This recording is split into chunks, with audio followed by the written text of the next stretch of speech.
Jumpa lagi sahabat. Jika kalian menemukan video ini sekarang, percayalah, ini bukanlah sebuah kebetulan. Ada aliran tak terlihat yang telah menuntunmu kemari, sebuah panggilan halus dari dalam dirimu sendiri. Video ini bukan sekadar tontonan biasa, ia adalah perjalanan. Perjalanan pulang menuju siapa dirimu yang sejati. Setiap bagian, setiap babak dalam video ini telah disusun untuk membuka lapisan demi lapisan potensi terpendammu. Jangan lewatkan satu detik pun, karena di setiap bagian ada kunci penting yang mungkin selama ini tanpa sadar telah kau cari dalam hidupmu.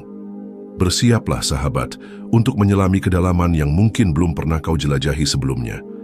Mari kita mulai, dan bertahanlah hingga akhir karena di sanalah keajaibanmu menunggu. Bayangkan, di dalam dirimu tersembunyi sebuah gerbang yang tak pernah benar-benar kau masuki. Gerbang ini bukan hanya pintu menuju pengetahuan, tapi juga kunci menuju takdirmu. Saat gerbang itu terbuka, semua yang pernah terasa mustahil berubah menjadi mungkin. Sains menyebutnya potensi kuantum bawah sadar, spiritualitas menamakannya ruh yang dibangkitkan, dan para psikolog menyebutnya kesadaran penuh. Namun apapun namanya, satu hal pasti, ia sedang menunggumu untuk membangunkannya. Hari ini, wahai jiwa terpilih, engkau akan diajak melangkah lebih dalam. Bukan hanya untuk memahami dirimu sendiri, tapi untuk bersentuhan dengan denyut alam semesta dan mendengar bisikan Sang Pencipta di sela-sela keheningan pikiranmu. Tinggallah bersama kami hingga akhir, karena mungkin inilah saat di mana jiwamu akhirnya kembali menemukan dirinya. Dalam keheningan terdalam pikiran, tersembunyi sebuah medan energi tak kasat mata. Para fisikawan kuantum seperti Max Planck dan Albert Einstein berbicara tentang medan nol.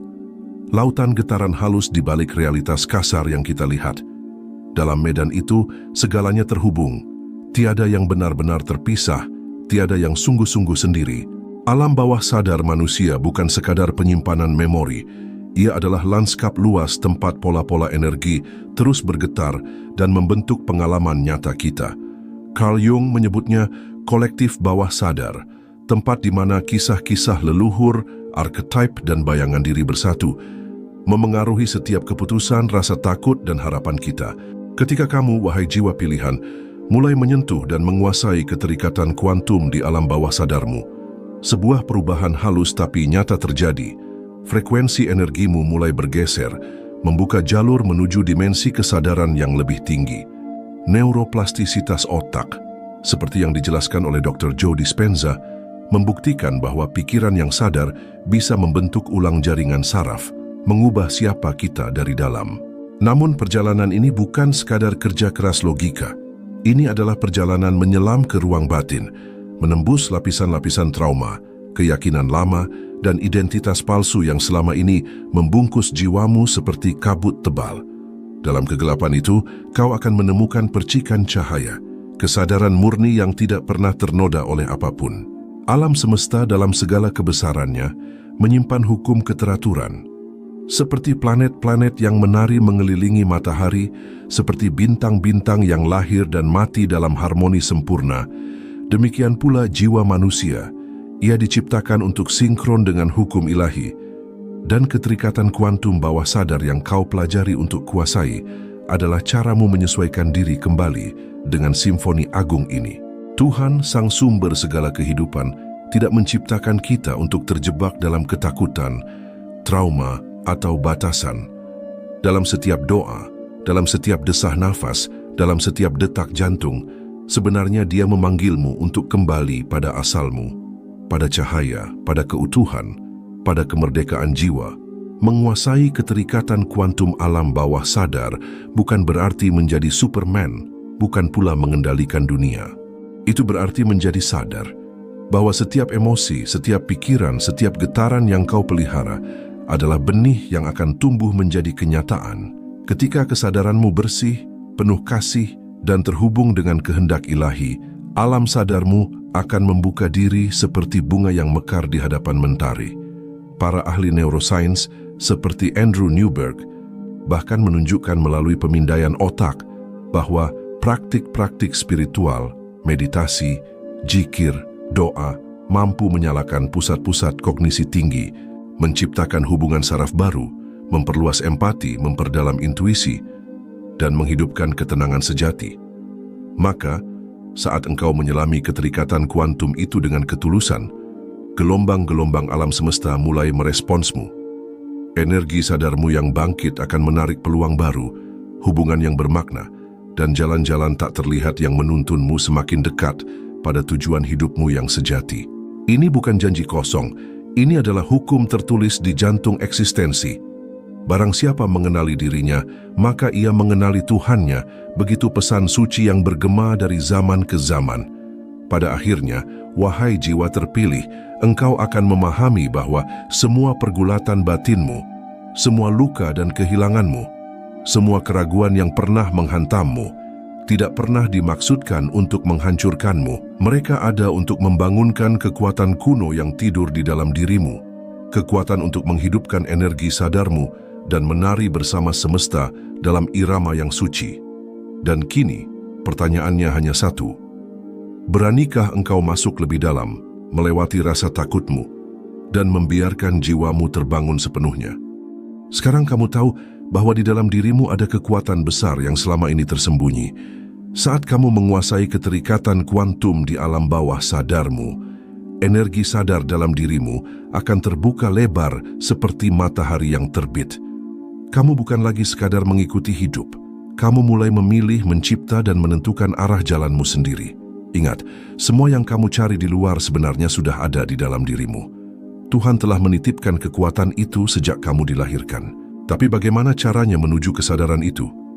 Ingat, caranya bukan dengan melawan dunia luar, melainkan dengan menaklukkan dunia di dalam dirimu. Berikut langkah-langkahnya. 1. Bersahabat dengan keheningan. Di dunia yang semakin riuh, keheningan bukanlah sekadar absennya suara. Ia adalah ruang yang memungkinkan kita untuk menyambut suara batin yang sering terabaikan. Keheningan bukanlah kekosongan, melainkan ruang penuh potensi, tempat di mana kita bisa berkomunikasi dengan dimensi terdalam dari jiwa kita. Ketika kita duduk diam dan membiarkan pikiran kita mereda, kita membuka kanal untuk mendengar suara intuisi yang biasanya terhalang oleh kebisingan pikiran yang tak henti-hentinya. Keheningan adalah waktu untuk memperlambat detak jantung dunia dan menemukan ketenangan di dalam diri. Seperti yang dikatakan para mistikus, keheningan adalah bahasa Tuhan. Segala yang lain hanyalah terjemahan yang buruk. Ketika kita berada dalam keheningan, kita menyentuh keabadian, dan dari sana datanglah kebijaksanaan yang lebih dalam dari segala pemikiran yang pernah kita miliki. Dalam keheningan kita menyatu dengan alam semesta dan menjadi satu dengan tujuan yang lebih besar dari hidup kita. 2. Menyadari setiap emosi. Tanpa menghakimi emosi bukanlah sesuatu yang perlu dilawan. Setiap perasaan yang muncul adalah manifestasi dari energi yang membawa pesan dari dalam diri kita. Ketika rasa marah, takut, atau sedih datang, itu bukanlah sesuatu yang buruk atau salah. Justru itu adalah kesempatan untuk mendalami lebih dalam tentang apa yang sedang terjadi dalam pikiran bawah sadar kita. Jangan buru-buru untuk menghakimi atau menekan perasaan itu. Sebaliknya, biarkan dirimu merasakannya dengan penuh kesadaran, tanpa mengalihkan perhatianmu dari emosi yang sedang terjadi. Setiap emosi adalah guru yang mengajarkan kita tentang apa yang perlu disembuhkan. Seperti yang disampaikan oleh Carl Jung, apa yang tidak kita sadari akan kita sebut sebagai takdir. Dengan kesadaran penuh terhadap emosi, kita tidak lagi terjebak dalam permainan drama emosi, tetapi menjadi pengamat yang bijaksana. Kita belajar untuk tidak menjadi budak emosi, tetapi untuk mendengarkan, memahami, dan akhirnya melepaskan apa yang tak lagi melayani kita.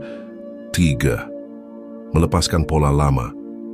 Setiap pola negatif, keyakinan yang membatasi, dan luka lama yang kita simpan di dalam tubuh adalah energi yang terperangkap, yang berputar dalam pola yang terus berulang. Pola-pola ini bukan hanya sekadar ingatan mental, tetapi juga jejak fisik yang tertanam dalam jaringan saraf kita. Ketika kita terperangkap dalam pola lama, kita hidup dalam bayang-bayang masa lalu, dan dunia kita dipenuhi dengan kejadian-kejadian yang seolah-olah tak pernah berubah. Untuk bebas, kita harus melepaskan apa yang mengikat kita ke masa lalu. Melepaskan bukan berarti melupakan, tetapi memberi izin pada diri kita untuk mengalami kebebasan dari energi negatif yang menahan kita. Dr. Joe Dispenza berkata, pikiran baru menciptakan koneksi saraf baru, diri baru lahir dari dalam. Dengan memilih untuk melepaskan dan memaafkan, kita menciptakan ruang untuk sesuatu yang lebih baik, lebih bersih, dan lebih tercerahkan. Setiap kali kita melepaskan beban lama, kita memberikan ruang bagi kebangkitan diri yang lebih sejati dan lebih kuat. 4. Menanamkan niat kesadaran. Niat adalah energi yang kita tanamkan dalam setiap tindakan kita, dalam setiap pikiran yang kita pikirkan, dan dalam setiap kata yang kita ucapkan. Niat bukan hanya sekadar harapan atau keinginan, tetapi sebuah vibrasi yang kita pancarkan ke alam semesta. Ketika kita menanamkan niat yang sadar setiap hari, kita menarik frekuensi yang sesuai dengan niat itu dan mengalirkan kehendak ilahi ke dalam hidup kita. Niat yang murni adalah tentang menyesuaikan diri dengan tujuan yang lebih besar dan menjadi saluran bagi energi yang lebih tinggi. Dalam tradisi kuno, dikatakan bahwa niat adalah doa yang dilantunkan tanpa suara. Ketika kita memusatkan niat kita dalam kesadaran penuh, kita menciptakan gelombang yang mempengaruhi segala sesuatu di sekitar kita. 5. Melatih pernafasan sadar. Pernafasan adalah penghubung antara tubuh dan jiwa. Setiap kali kita sadar akan napas kita kembali ke pusat kita, kembali ke kehidupan itu sendiri. Dalam setiap tarikan napas, kita menerima energi kehidupan baru, dan dalam setiap hembusan, kita melepaskan energi lama yang tak lagi dibutuhkan. Ketika kita memperhatikan napas kita juga memperhatikan aliran energi dalam tubuh kita, mengaktifkan sistem saraf parasimpatis yang menenangkan tubuh dan pikiran. Ini adalah cara kita untuk kembali menghubungkan diri kita dengan alam semesta, untuk menyelaraskan diri dengan ritme alam. Dalam fisika kuantum, energi mengikuti perhatian. Ketika kita fokus pada napas kita tidak hanya memusatkan perhatian pada tubuh, tetapi juga pada energi kehidupan itu sendiri. Ini adalah cara kita untuk membuka pintu ke dunia yang lebih tinggi, ke kesadaran yang lebih dalam. 6. Berdoa, berzikir, dan bermeditasi. Doa dan zikir adalah lebih dari sekadar kata-kata. Mereka adalah getaran energi yang menghubungkan kita dengan sumber segala sesuatu, dengan Tuhan yang ada di dalam kita dan di luar kita. Meditasi adalah jalan untuk kosong, untuk membiarkan Tuhan mengisi ruang-ruang terdalam di dalam hati kita. Saat kita berzikir atau berdoa dengan kesadaran penuh, kita membuka diri kita untuk mengalami transformasi spiritual yang nyata. Gelombang otak kita beralih ke frekuensi theta, sebuah pintu yang menghubungkan dunia sadar dan bawah sadar, tempat di mana penyembuhan dan pencerahan dapat terjadi. Andrew Newberg, seorang ahli neuroscience spiritual, berkata, doa intens mengubah bentuk fisik otak menuju keadaan welas asih dan kedamaian. Ketika kita berdoa atau berzikir dengan sepenuh hati, kita tidak hanya mengubah energi kita, tetapi juga mengubah struktur otak kita, membawa kita lebih dekat kepada kedamaian dan kebijaksanaan. 7. Memaafkan dan melepaskan. Memaafkan bukanlah tentang membenarkan kesalahan orang lain, tetapi tentang membebaskan diri kita dari energi negatif yang terperangkap di dalam tubuh dan pikiran kita. Ketika kita menyimpan dendam, kita mengikat diri kita pada orang atau situasi yang telah menyakiti kita, dan ini menghalangi aliran energi kehidupan yang bebas. Memaafkan adalah tindakan pembebasan. Dengan memaafkan, kita membebaskan diri kita dari belenggu masa lalu, membuka ruang untuk energi positif dan resonansi ilahi mengalir. Dalam kitab-kitab suci dikatakan, ampunilah maka engkau akan diampuni. Pengampunan adalah kunci untuk membuka pintu menuju kedamaian sejati. Ketika kita memaafkan, kita menyelaraskan diri dengan hukum alam semesta, hukum yang penuh kasih dan penerimaan. 8. Percaya pada proses. Pencerahan bukanlah suatu keadaan yang terjadi tiba-tiba, melainkan sebuah perjalanan panjang yang penuh dengan pembelajaran, kesabaran, dan pengorbanan. Ia adalah bunga yang mekar perlahan, hari demi hari. Ada kalanya kita merasa terjebak dalam kegelapan, namun percayalah, terang selalu datang setelah gelap. Proses menuju kesadaran membutuhkan ketekunan dan kepercayaan. Setiap langkah, sekecil apapun, adalah langkah menuju pembebasan. Seperti dalam hukum kuantum, realitas berubah ketika kita bersabar dengan ketidakpastian. Percayalah pada proses, karena setiap tantangan dan kesulitan yang kita hadapi adalah bagian dari pertumbuhan kita. Setiap hari adalah kesempatan baru untuk berkembang, untuk menjadi lebih dekat dengan diri sejati kita, dan untuk membuka mata hati kita pada keajaiban semesta. Kini saatnya, percaya pada dirimu sendiri, dengarkan suara hatimu, dan bergerak dengan kesadaran baru. Semesta akan membalas setiap langkahmu, karena kamu bukan orang biasa, kamu adalah jiwa pilihan, dan petualangan besarmu baru saja dimulai. Terima kasih sudah setia menyimak sampai selesai. Kehadiranmu di sini bukan kebetulan. Semoga apa yang kamu dengar hari ini membuka jalan baru dalam hidupmu. Sampai jumpa di perjalanan berikutnya, wahai jiwa terpilih.